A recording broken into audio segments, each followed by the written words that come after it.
சென்னை சைதாப்பேட்டை பனகல் மாளிகை அருகே நீட் தேர்வை ரத்து செய்ய வலியுறுத்தி அனைத்திந்திய மாணவர் சங்கத்தினர் போராட்டத்தில் ஈடுபட்டனர். இதுகுறித்த கூடுதல் தகவல்களை நமது செய்தியாளர் தேவராஜன் வழங்க கேட்கலாம். தேவராஜன், வணக்கம். இது தொடர்பான விவரங்கள் என்ன, சொல்லுங்க.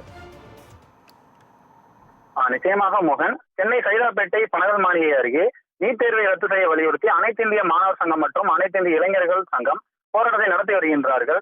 மேலும் இவர்களது முக்கிய பிரதான கோரிக்கையாக நீட் தேர்வை முழுமையாக ரத்து செய்ய இவர்களது கோரிக்கையாக உள்ளது.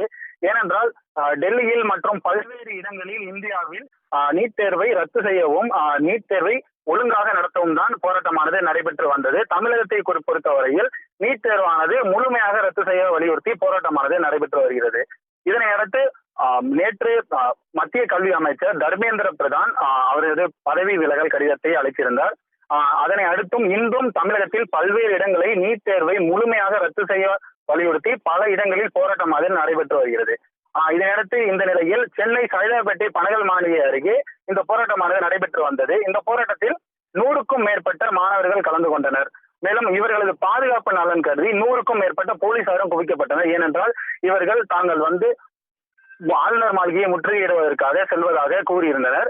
அதன் பிறகு செய்தியாளர்களை சந்தித்த அனைத்து இந்திய மாணவர் சங்க தலைவர் தினேஷ் அவர்கள் பேசுகையில் நீட் தேர்வை முழுமையாக ரத்து செய்ய வேண்டும், இல்லை என்றால் இந்த போராட்டமானது தொடர்ந்து நடைபெறும் என்றும் கூறியிருந்தார்.